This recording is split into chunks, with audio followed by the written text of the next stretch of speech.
Fáilte Guji Mocharja our YouTube. Good evening to my friends on YouTube, and you're very welcome along. Just making sure everything is working on the YouTube front. Looks like everything is working. Oh, there you go. I can hear myself too. Okay, that's all good. I'll turn the sound off on the speakers, and then we'll invite in the YouTubers, or sorry, the Facebookers even. So you always get your few bonus seconds. And here we go for Facebook. Fáilte Mocharja go léir. Welcome, my friends. Ar fud an domhan around the world. Gamani Giayev. May God bless you all. And it's very nice to have you along here for episode number 31 of Live Irish Myths. I'm Anthony Murphy of Mythical Ireland. You're very, very welcome this evening. Sonus Oriv Guléir. And it is a great pleasure and a great honour to share all of the ancient Irish stories with you and to have such wonderful feedback and a lovely sense of community and tua, a tribe growing up around this thing. As you know, I started this on, I believe it was the 12th of March, when the first restrictions in Ireland were announced around the COVID-19 outbreak.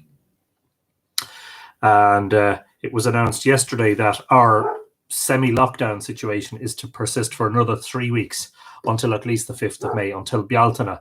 I hope as much as possible that I'll be able to do this every day for you, and I hope as much as possible that you'll all be able to join in with me and share some tales, assuage some of the anxiety around the situation. And it's been lovely. It's a lovely distraction, and it's lovely to have you all along. In Chiwarku, in the house of Murphy, in the library here on Lowerlin, on Shu, and to have so much lovely feedback and commentary and comments and questions and suggestions for episodes. Not much to do tonight by way of thanks, but a special thank you tonight to Mythical Ireland's newest patron, who is Janet Kerrigan. Thank you for your support, Janet. If you're interested in becoming a patron of Mythical Ireland, head on over to patreon.com. That's patreon.com/Mythical Ireland. And you can pledge your support for Mythical Ireland, but you also get rewards for doing so. Thank you very much. And of course, there's no obligation on anyone to do so.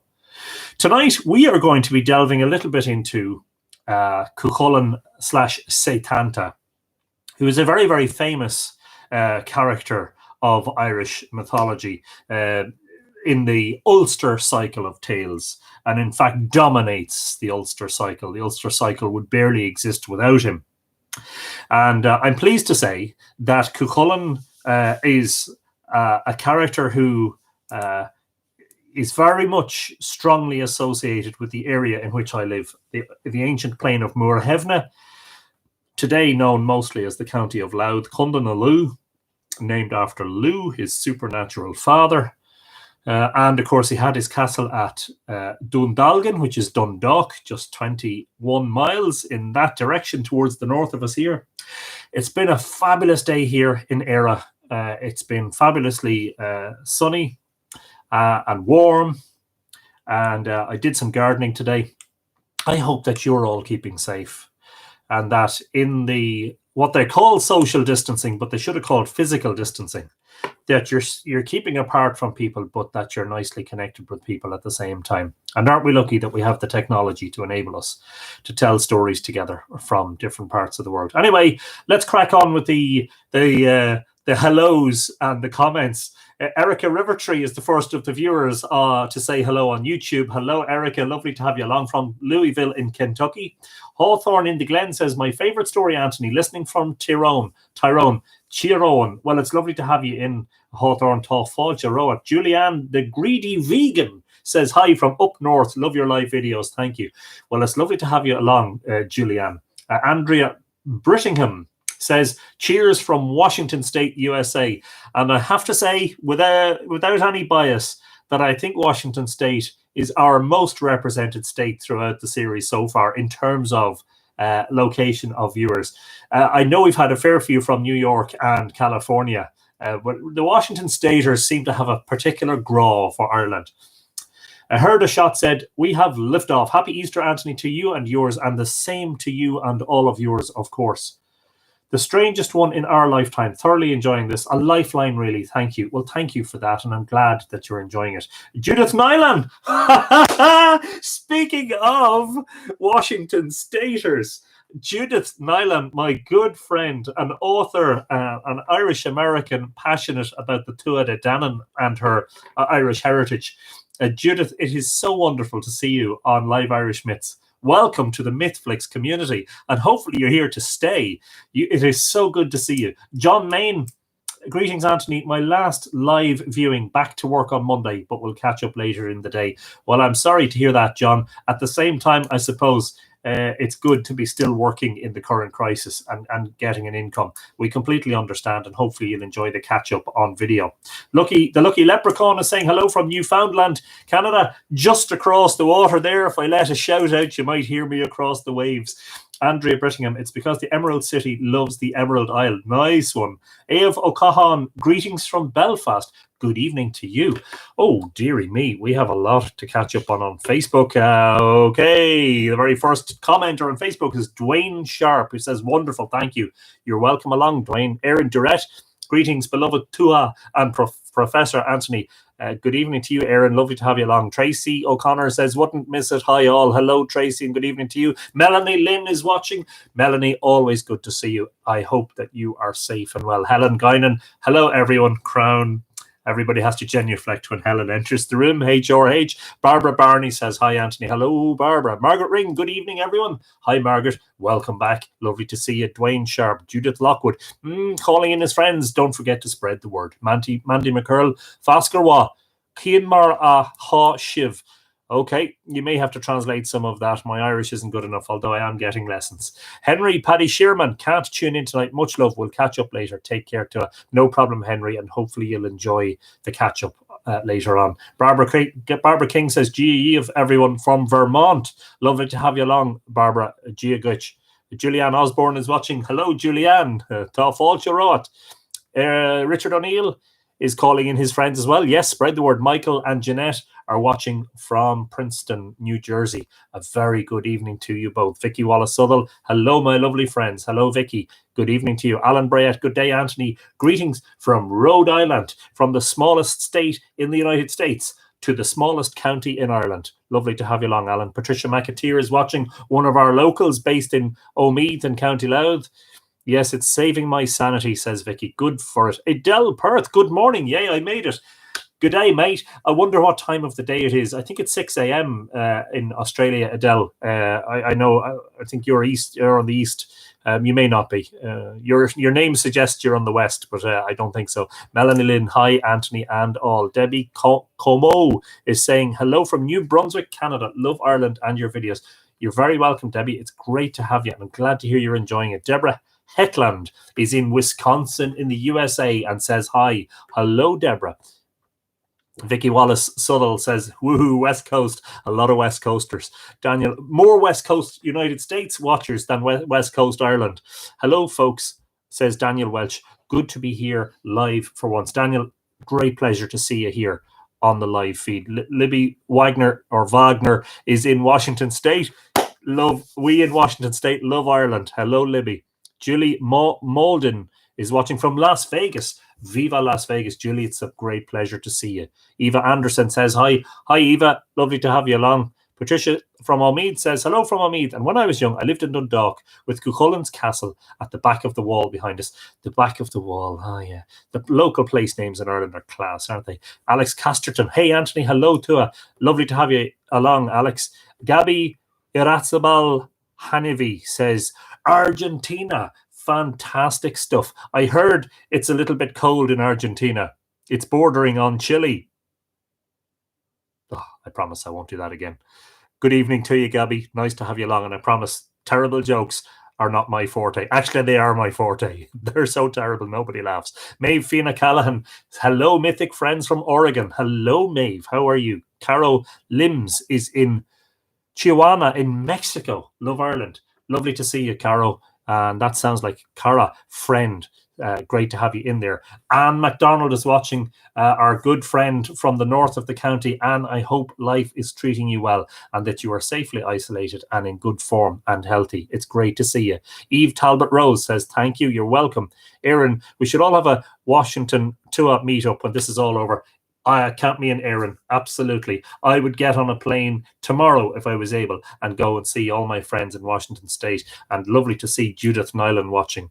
And I hope Pat Rowan is going to be watching as well. He's been in for the last few episodes. Megan Walters, aloo from Mississippi. Hello, Megan. Great to have you along. Kristen Taggart is in Davis, California. My husband Scott loves Cúchulainn, so he's listening with me. You may have heard Coda the dog. He's been barking a little bit out the backyard. I have a feeling that when it comes to the Hound of Cullen, he's going to be making a lot of noise. Toby, hello Toby, how are you? Samantha Healy, good evening everyone from London. It's lovely to have you from old London town, Samantha. Good evening to you. Catherine Woodruff, hello from a warming Wisconsin before the big snowfall predicted for tomorrow.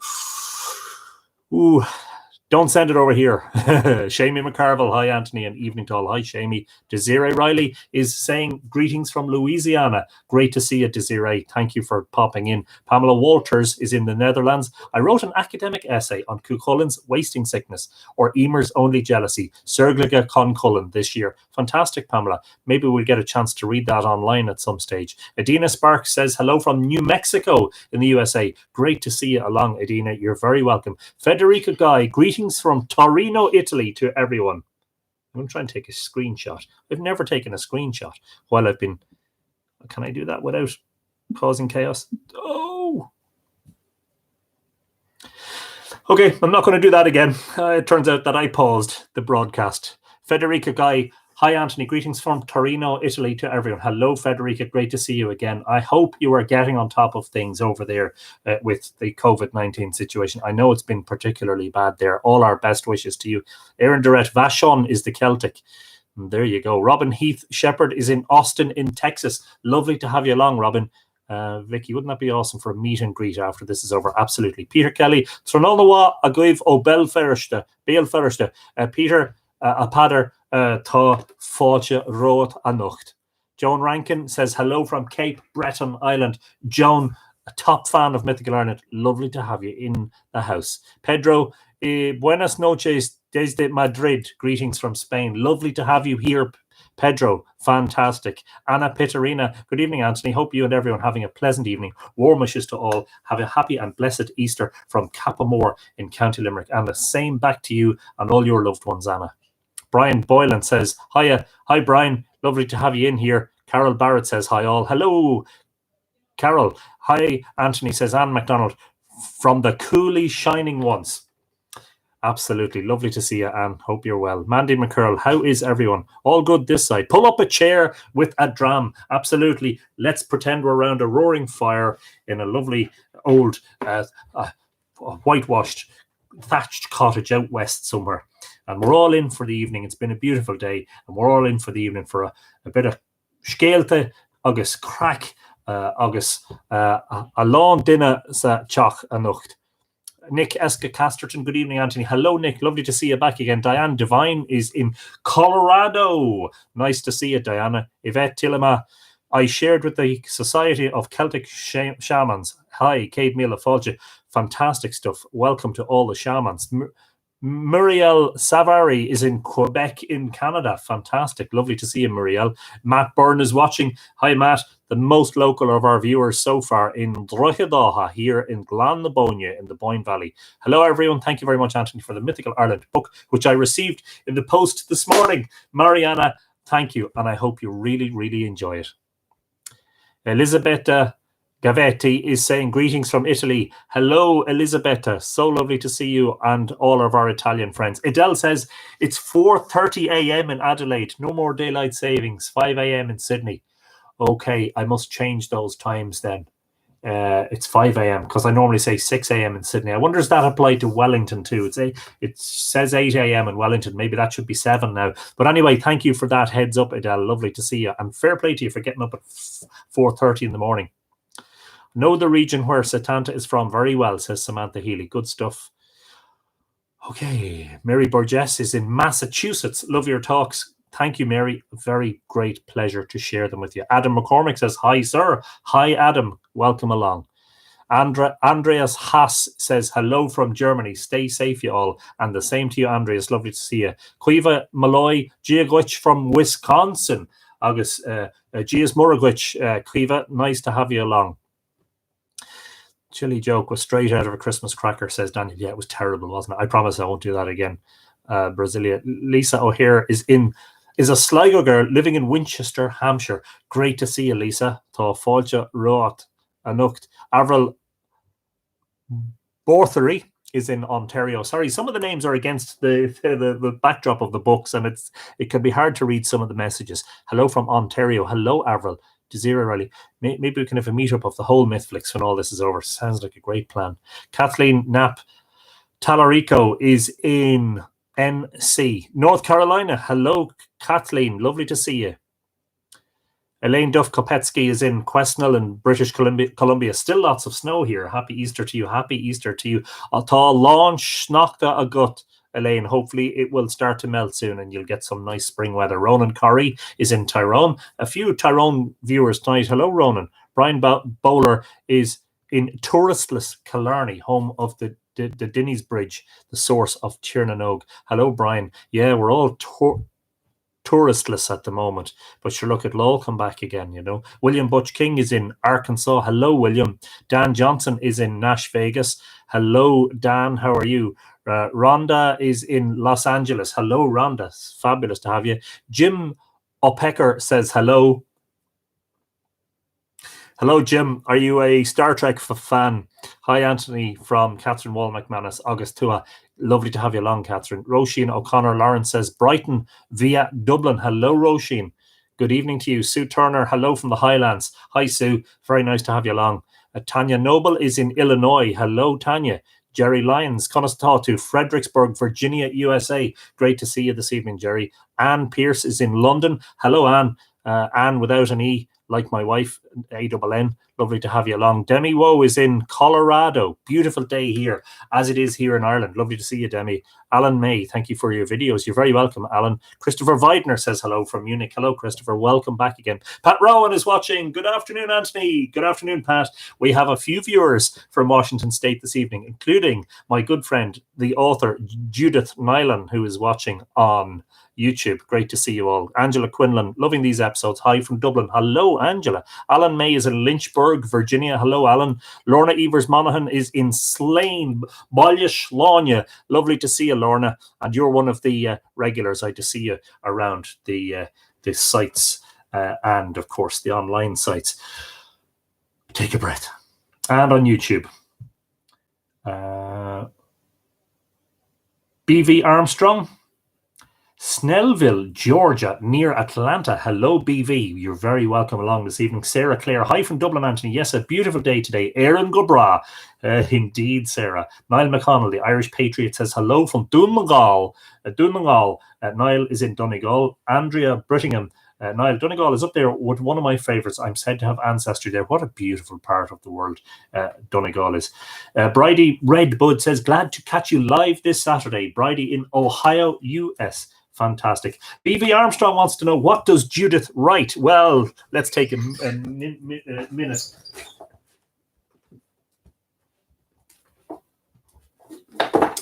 What does Judith Nylan write? Well, Judith has published two books that I know of.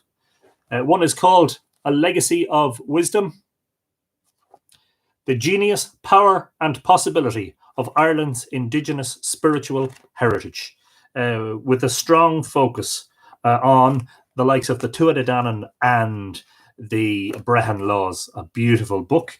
And also A Call to Crone, Weaving Wisdom with Threads of Irish Heritage. Judith, if you wouldn't mind sharing a link to where your books can be purchased. I think they can be purchased directly from Judith. Judith, if you want to post the link on YouTube, I will also copy it across to Facebook for you. And we'll give you a bit of a plug. Anyway, at 19 minutes past 8, we're 19 minutes in. I can start doing some reading. Folks, if you're interested, tonight we're reading from Lady Gregory. This is online. This entire book is online as well. So you can read along if you like. We're going to be reading the 2 chapters, beginning the Cúchulainn of Muirthemne. So there are 2 books in Lady Gregory's Complete Irish Mythology, Gods and Fighting Men, and Cúchulainn of Muirthemne. We're going to read the first 2 chapters of Cúchulainn of Muirthemne, which are the birth of Cúchulainn and the boyhood deeds of Cúchulainn. And I know that Margaret has that book. Good stuff, Margaret. And I know that a few of you have it, but it is entirely online. Can't remember if it's Sacred Texts website or one of those, or archive.org, one of those websites. Diane Birkenmeyer says, hello from St. Louis, Missouri. Hello, Diane. Very good evening to you. Misty Langdon is in Low Gap, Arkansas. Hello, Misty. Lovely to see you. Porrick Baines is watching. Hello, Porrick. I wonder, are you you're still in London? And I hope life is well with you. Deborah Pekelsma is in Oregon. Hello, Deborah. Fantastic to have you along. Can you believe I keep waving at you, says Sue Turner. Yeah, make a video and send it along. We must actually, we'll organize to do one episode on Zoom so everybody can talk back. That'd be great. Goldie Brown says, greetings from Pittsburgh, Pennsylvania. Lovely to see you, Goldie. Fantastic stuff. Okay, I think we're all caught up. Now we'll start the reading. Thanks, folks. It's really, it's a great pleasure to have you all in the house. And you're all virtually in the house, you know. So we're going to start the story of Cúchulainn. I did say, didn't I, that we are going to be dealing with the Ulster cycle and Táin Cúilge. Now, Táin Cúilge is quite an epic, and there's a lot in it. So we'll split it up into episodes, and we'll read a bit here and a bit there and a bit again. I do intend in the next few days to return to the library tour. We did the first 3 shelves of the library. There are 10 more to go, although some of those won't require as much time as we did on the first. So we'll come back to the library tour in the coming week. In the past week, we have had, in the past 7 episodes, yesterday we did animals in Celtic mythology, although that was only an introduction. We have to do a lot more about animals in Celtic and Irish mythology. Episode 29, 2 episodes ago, was a tour of the Mythical Ireland Library, part 1. Previous day we did Niall of the 9 Hostages kissing the hag, which was very interesting. Episode 27 was the second episode we did about the Druids, and there will be at least 2 more episodes about the Druids. We're going to do one about the Druids and magic, and we're going to do one about the Druids and serpent worship. Episode 26 was about Dronehenge and the late Neolithic henge monuments of the Boyne Valley and whether they were mentioned in mythology or not. Episode 25 was the mythology of Nouth and Douth, Nova agus Dua. And episode 24 was Crum Dove and Crum Croach. You can catch up on all of the previous episodes, all in the one place, by going to this link, which I'm just about to share as a comment on the YouTube feed and also on the Facebook feed, which is the Mythical Ireland website, mythicalireland.com. And if you go into the blog on mythicalireland.com, you will see there that there is a post which contains all of the videos embedded. Okay, so let's make a start. Kerem Gogus is watching. Hello, Kerem. Tracy says you're going to have to get a bigger house for all of us, Anthony. Well, isn't it good that we're doing it virtually? Teresina Fitzpatrick says, hi from a drug in Mayo. Very nice to see you, Teresina. So you're from Drogheda, but you're living in Mayo, a lovely part of the world. The birth of Cúchulainn. Oh, I suppose we better get started. In the time long ago, Cruthor, son of Ness, was king of Ulster. That's Conor MacNessa, if you want to give it plain English or simple terms. And he held his court in the palace of Owen Macha. And this is the way he came to be king. He was but a young lad, and his father was not living, but Fergus, son of Roch, who was at that time the king of Ulster, asked his mother, Ness, in marriage.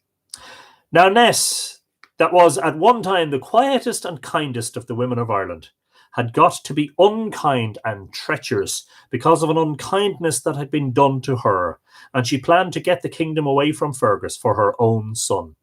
So she said to Fergus, let Cruthor hold the kingdom for a year, so that his children after him may be called the children of a king, and that is the marriage portion I will ask of you. Judy McQueen says, hello, Anthony. Hello, Judy. You're very welcome. Oh, is Facebook having a problem, is it? Tanya Noble says Facebook keeps freezing. Does it for anyone else? And Sue Turner says yes, it does. Okay. This would be a strange occurrence. Margaret says okay, all here. Maeve says yes, mine is freezing too. Okay. Once we've started, there's very little I can do about that. However, the YouTube stream seems to be just fine. So, that would be a strange circumstance that the YouTube feed is holding fine and the Facebook one isn't. Mario Stepanovic is watching. Hello, Mario.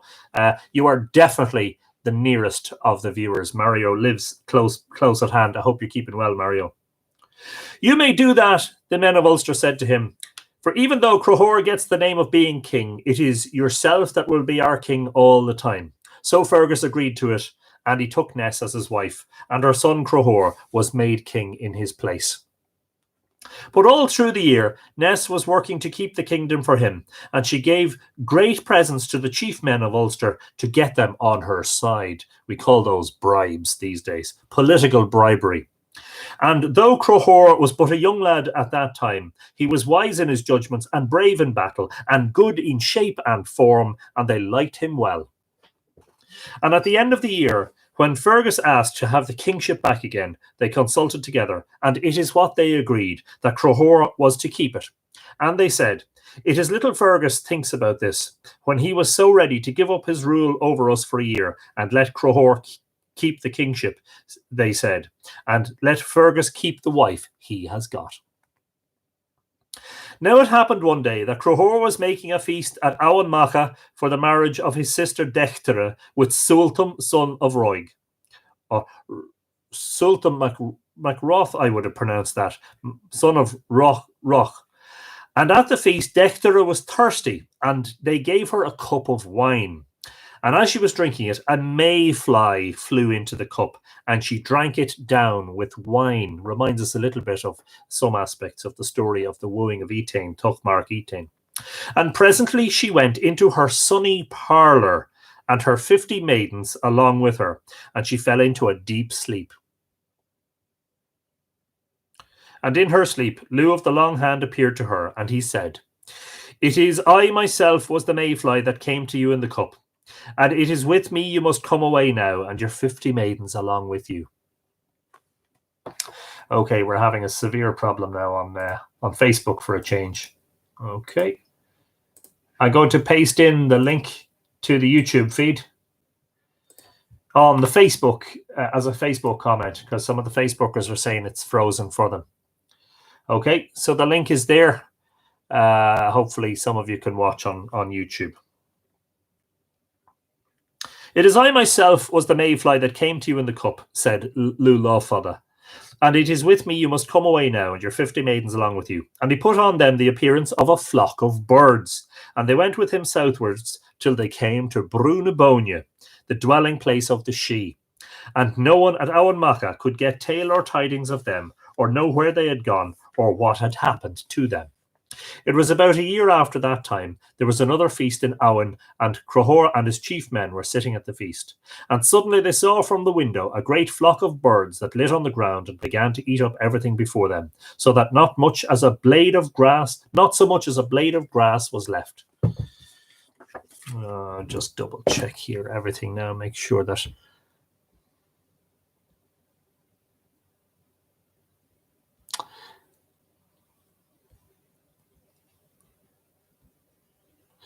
Yeah, I see that the comments have pretty much stopped on Facebook. John Finnerty on YouTube says, far better. And Paula in Pasadena, California is saying hello on YouTube. Alex Casterton has switched to YouTube from Facebook. Yeah, my apologies, folks. I have no idea what's going on. Hang on till I see if I can pause it again and start it again.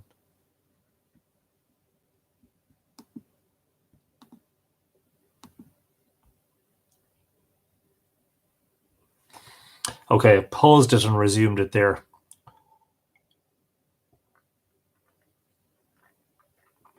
My apologies. For the first time since we started this, Facebook is giving problems. It's usually YouTube that gives problems. Margaret says I'm still here. It's good to know. Well, maybe it's a server issue. Still working here, says Megan Walters. Okay. Look, let's bear with it. That's all we can do, isn't it? You know.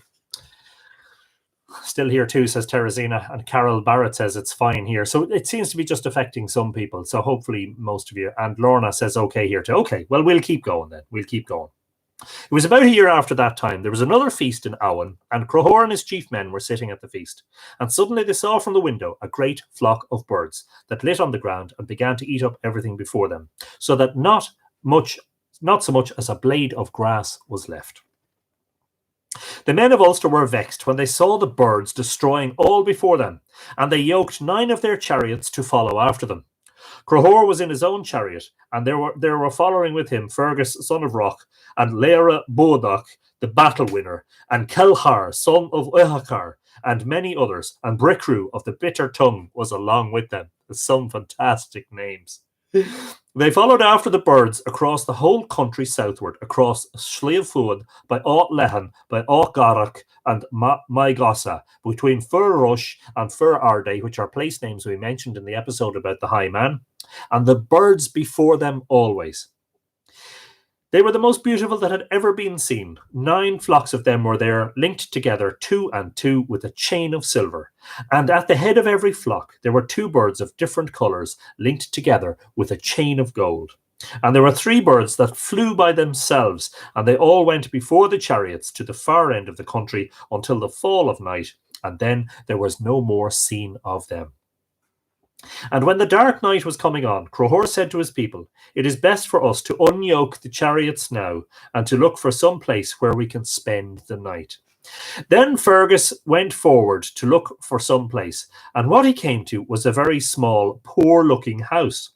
A man and woman were in it, and when they saw him, they said, "Bring your companions here along with you, and they will be welcome." Fergus went back to his companions and told them what he had seen, but Bricrew said, "Where is the use of going into a house like that, with neither room nor provisions nor coverings in it? It is not worth our while to be going there." Margaret's wondering what birds they were. I always think that they were swans because they're variously described as white birds, and the fact that they eat all the vegetation would suggest that that's what they were. And of course they flew to Brunabonia, which is very interesting because that's where the swans, the whooper swans, winter. That's where they gather in the wintertime. Then Bricrew went on himself to the place where the house was. But when he came to it, what he saw was a grand, new, well-lighted house, and at the door there was a young man wearing armour, very tall and handsome and shining. And he said, "Come into the house, Bricrew. Why are you looking about you?" And there was a young woman beside him, fine and noble, and with curled hair, and she said, "Surely there is a welcome before you from me." "Why does she welcome me?" says Bricrew. "It is on account of her that I myself welcome you," said the young man. "And is there no one missing from you at Owen?" he said. "There is, surely," said Bricrew. "We are missing 50 young girls for the length of a year."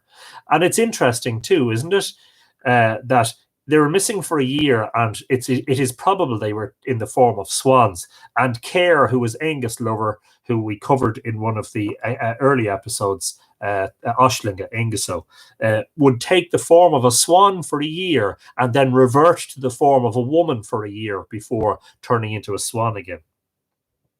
"Would you know them again if you saw them?" said the young man. "If I would not know them," said Bricrew, "it is because a year might make a change in them, so that I would not be sure." "Try and know them again," said the man, "for the 50 young girls are in this house, and this woman beside me is their mistress, Dechtere. It was they themselves changed into birds that went to Owen Macha to bring you here." Then Dechtere gave Bricrew a purple cloak with gold fringes, and he went back to find his companions. But while he was going, he thought to himself, "Crohor would give great treasure to find these 50 young girls again, and his sister along with them. I will not tell him I have found them. I will only say I have found a house with beautiful women in it, and no more than that." P.S. O'Neill says, "Hello from Montreal in Canada." Hello, P.S. You're very welcome. When Crohor saw Bricrew, he asked news of him. "What news do you bring back with you, Bricrew?" he said. "I came to a fine, well-lighted house," said Bricrew. "I saw a queen, noble, kind, with royal looks, with curled hair. I saw a troop of women, beautiful, well-dressed. I saw the man of the house, tall and open-handed and shining.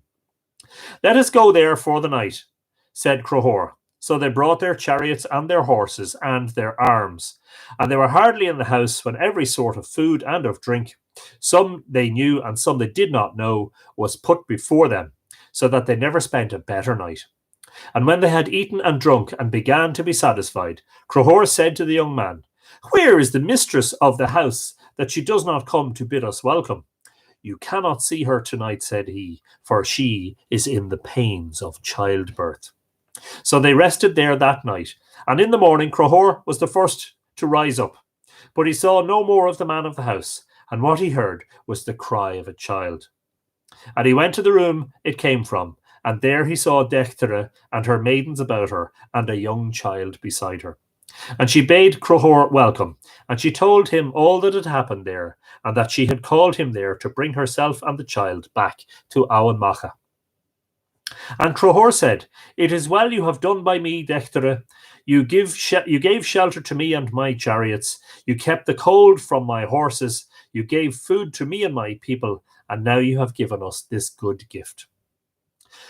And let our sister, Finchoim, bring the child, he said.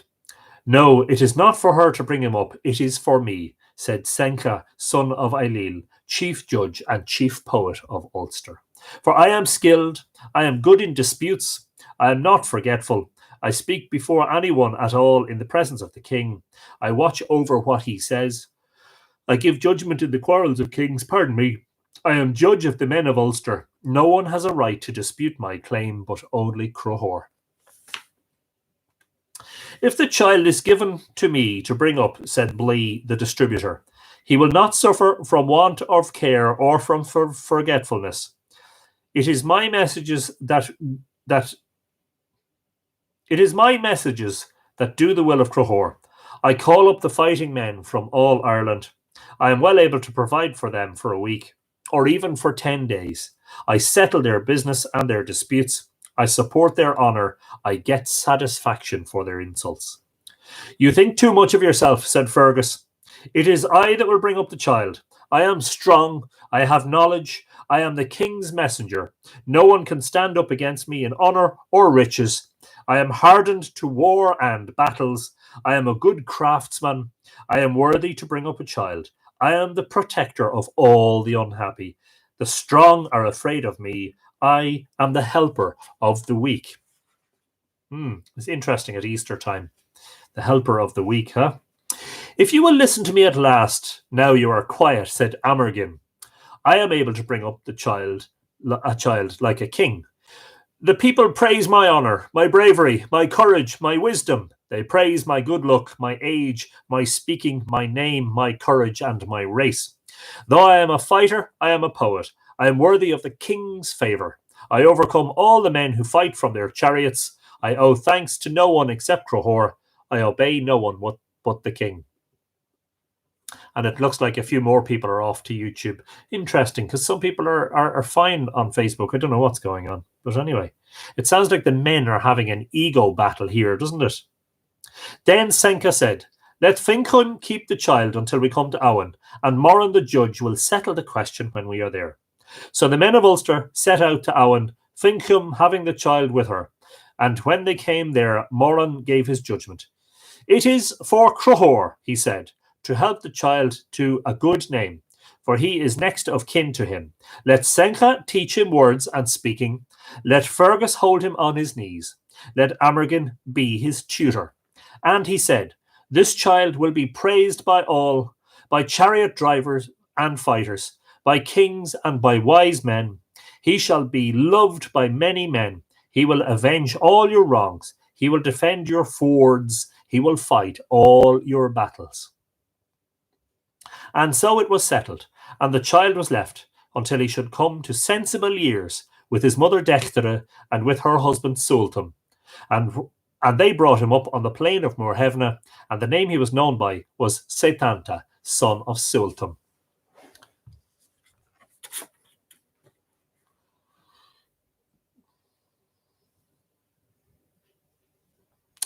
Yeah, the cameras are. Somebody Anna is saying the cameras are positioned. I mean, the webcam is here and the phone is here. They're like an inch and a half or 2 inches apart. Uh, I'm not sure. Marcia says hi today. I've begun to read Ireland Awakening from Rio de Janeiro in Brazil. Hello, Marcia. Great stuff to see you from Brazil. So some of you are still watching on Facebook quite successfully, it would seem. I have no idea what's happening. And I think perhaps tomorrow I will revert to the old position just in case that has affected things. Although it was working fine last night. What can we do now? Patricia McAteer says here now, and Kerem is also on YouTube. Yeah. Okay, yeah, no problem. We'll start anyway on chapter 2, the boyhood deeds of Cúchulainn. And again, with apologies for those of you on Facebook who are experiencing problems. That's the first time in 31 episodes we've had a problem with Facebook. It's usually the YouTube feed that has the problem. So we gave the address for the YouTube feed just in case you wanted to nip across there. I did paste it in there. Perhaps somebody could paste it in again. I might do it myself before I start reading the second chapter. But I do apologize. I do apologize for the technical issues. There isn't anything I can do about them, unfortunately. The boy deeds of Cúchulainn. It chanced one day when Sétanta was about 7 years old that he heard some of the people of his mother's house talking about King Crohor's court at Awan and of the sons of kings and nobles that lived there and that spent a great part of their time at games and at hurling. Let me go and play with them there, he said to his mother. It is too soon for you to do that, she said, but wait till such time as you are able to travel so far, until I can put you in charge of someone going to the court that will put you under Crohor's protection. It would be too long for me to wait for that, he said, but I will go there by myself if you will tell me the road. It is too far for you, said Dechtere, for it is beyond Sliabh Fuad, Awan is. Is it east or west of Sliabh Fuad? He asked. And when she had answered him that, he set out there and then, and nothing with him but his hurling stick and his silver ball, and his little dart and spear, and to shorten the road for himself, he would give a blow to the ball and drive it from him, and then he would throw his hurling stick after it, and the dart after that again, and then he would make a run and catch them all in his hand before one of them would have reached the ground. So he went on until he came to the lawn at Awan, and there he saw 350s of king's sons hurling and learning feats of war. There's that number again, 350s, which usually means a substantial gathering. He went in among them, and when the ball came near him, he got it between his feet and drove it along in spite of them till he had sent it beyond the goal. There was great surprise and anger on them when they saw what he had done, and Folomon, King Crohor's son, that was chief among them, cried out to them to come together and to drive out this stranger and make an end of him. For he has no right, they said, to come into our game without asking leave, and without putting his life under our protection. And you may be sure, he said, that he is the son of some common fighting man, and it is not for him to come into our game at all. And this sounds very like the episode in Tuchmark Etain, when Angus is at play at Briley with the boys, and they're slagging him off for his lack of parentage, and it sounds very, very similar. With that, they all made an attack on him and began to throw their hurling sticks at him and their balls and darts, but he escaped them all. And then he rushed at them and began to throw some of them to the ground. Fergus came out just then from the palace, and when he saw what a good defence the little lad was making, he brought him in to where Crohor was playing chess, or ficule, as we call the old Irish game, which is similar to chess, and told him all that had happened. This is no gentle game you have been playing, he said. It is on themselves the fault is, said the boy. I came as a stranger, and I did not get a stranger's welcome. You did not know then, said Crohor, that no one can play among the boy troop of Awan unless he gets their leave and their protection. I did not know that, or I would have asked it of them, he said. What is your name and your family, said Crohor. My name is Sétanta, son of Sultan and of Dechtere, he said. When Crohor knew that he was his sister's son, He gave him a great welcome, and he bade the boy troop to let him go safe among them. "We will do that," they said. But when they went out to play, Sétanta began to break through them and to overthrow them, so that they could not stand against him. "What are you wanting of them now?" said Crohor. "I swear by the gods my people swear by," said the boy. "I will not lighten my hand of them till they have come under my protection, the same way I have come under theirs." Then they all agreed to give in to this, and Sétanta stayed in the king's house at Auanmacha, and all the chief men of Ulster had a hand in bringing him up. There was a great smith in Ulster of the name of Cúchulainn, who made a feast at that time for Crohor and his people. When Crohor was setting out to the feast, he passed by the lawn where the boy troop were at their games, and he watched them a while, and he saw how the son of Dechtere was winning the goal from them all. "That little lad will serve Ulster yet," said Crohor, "and call him to me now," he said, "and let him come with me to the smith's feast." "I cannot go with you now," said Sétanta, when they had called to him, "for these boys have not had enough of play yet."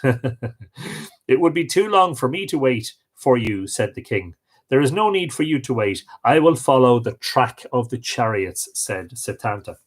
So Crohor went on to the smith's house, and there was a welcome before him, and fresh rushes were laid down, and there were poems and songs and recitals of laws, and the feast was brought in, and they began to be merry.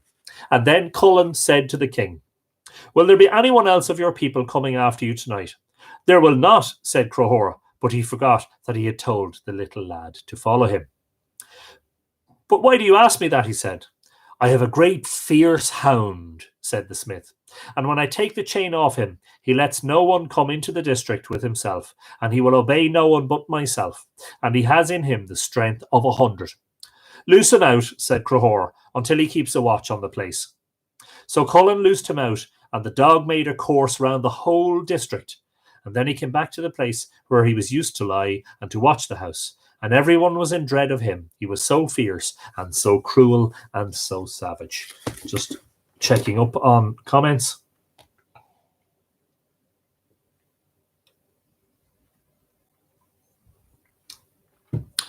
Yeah, I can tell that Facebook has gone way down because there's hardly anyone commenting now. Pat Rowan says, "Must be local. Good here. Good to hear, Pat." Patricia Langton is watching. Hello, Patricia. Lovely to see you along. Hope you're looking out there at Rockabill.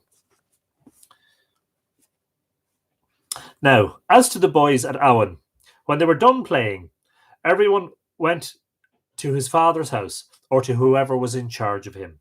But Sétanta set out on the track of the chariots, shortening the way for himself, as he was used to do with his hurling stick and his ball. When he came to the lawn before the smith's house, the hound heard him coming, and began such a fierce yelling that he might have been heard throughout all of Ulster. And he sprang at him, as if he had a mind not to stop and to tear him up at all, but to swallow him at the one mouthful. The little fellow had no weapon but his stick and his ball. But when he heard the hound coming at him, when he saw the hound coming at him, he struck the ball with such force that it went down his throat and through his body.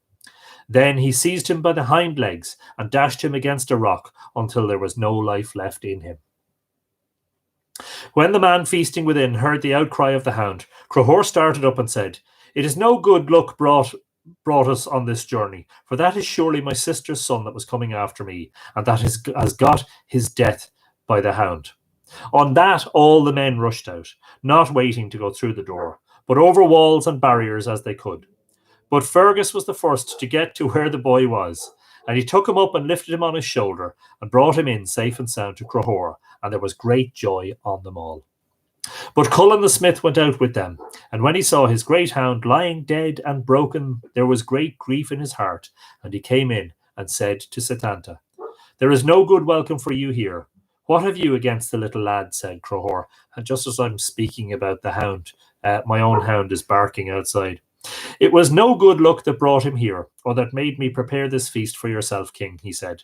"For from this out, my hound being gone, my substance will be wasted, and my way of living will be gone astray.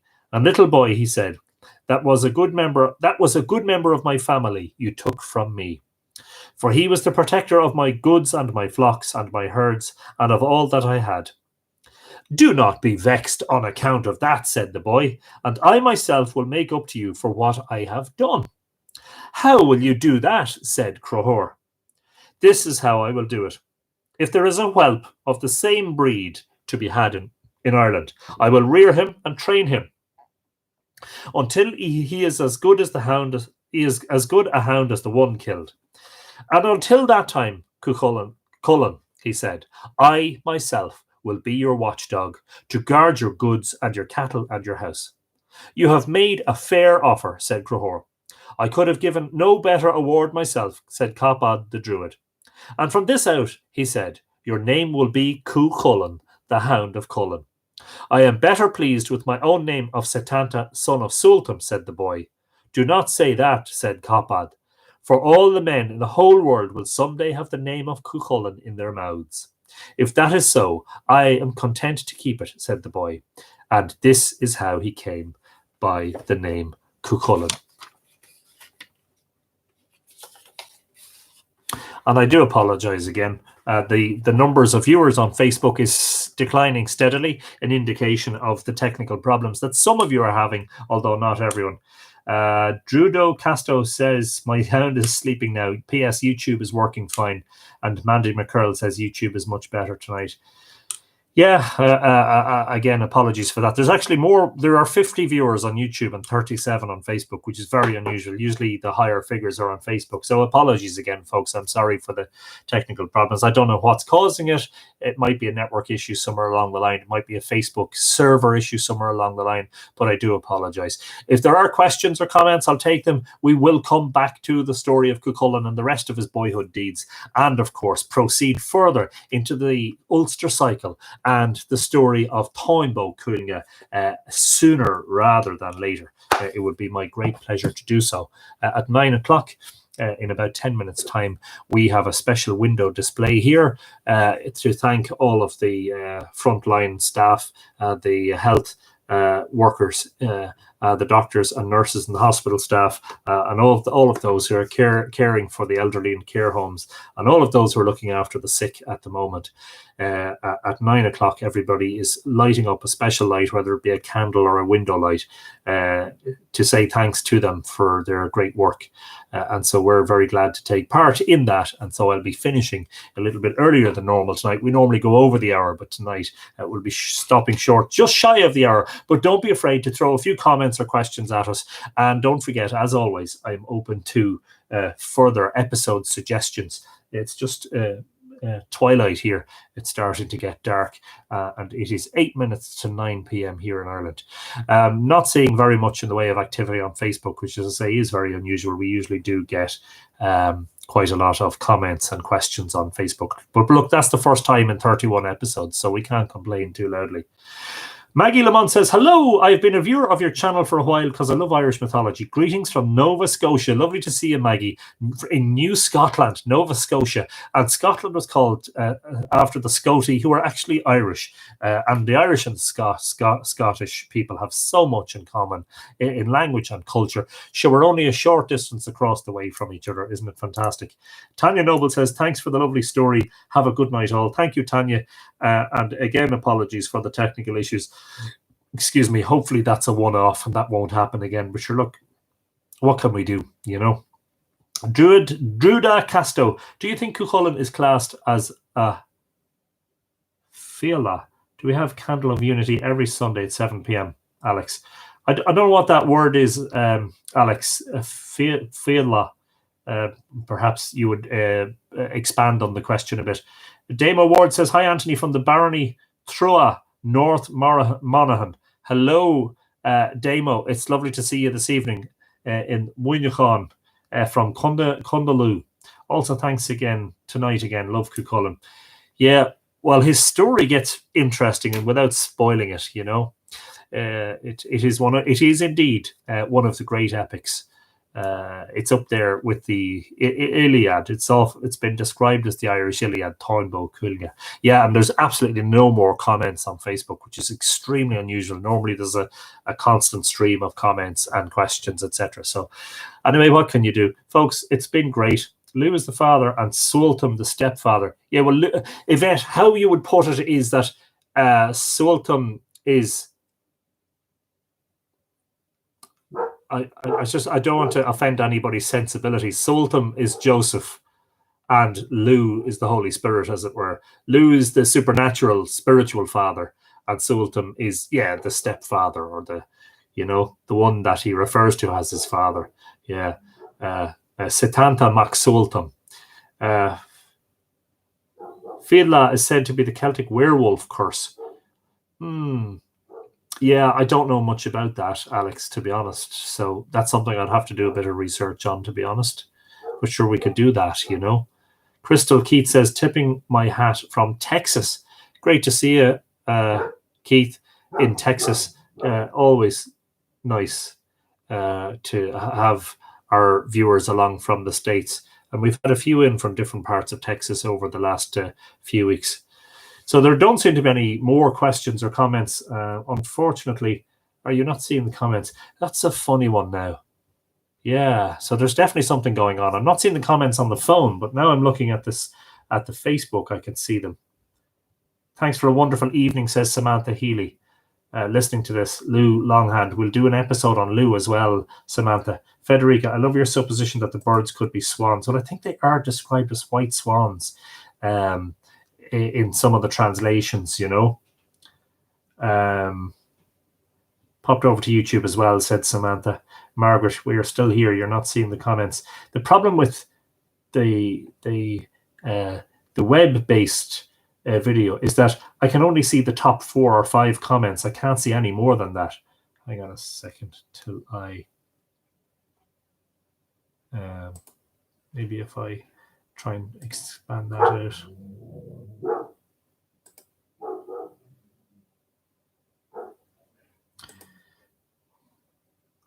Pamela Walters says, Guramahagot, Hatnin Shay Gomorlum. Well, I'm glad to hear it, Pamela. And again, sorry, apologies for the difficulties.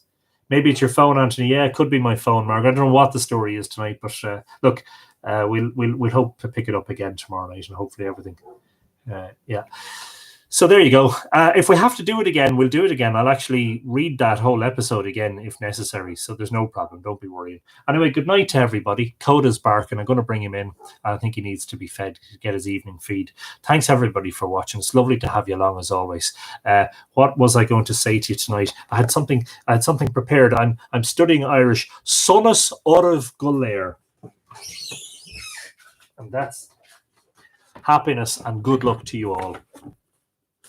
Sláinte agus slán go fóil. Is Misha Anton. I'm Anthony. You have been watching Live Irish Myths, episode 31, otherwise known as Mythflix. We'll see you again tomorrow night, same time, 8 p.m. Irish, 3 p.m. New York, 12 noon West Coast, and 4:30 in Adelaide. I must remember that. Thanks for reminding us of that, Adele. And we'll see you all tomorrow. Take it handy, folks. Sláinte agus slán go fóil. And that's the end of the Facebook feed. YouTubers still get a few extra seconds while I finish one. That's a funny one. It says 231 comments on Facebook. I did not see 231 comments. Definitely problems tonight, but anyway, not to worry. Sure, look, we'll go at it again tomorrow night. Not to worry. Take it easy, folks. Sláinte. And good night. Stay safe. And be good to each other.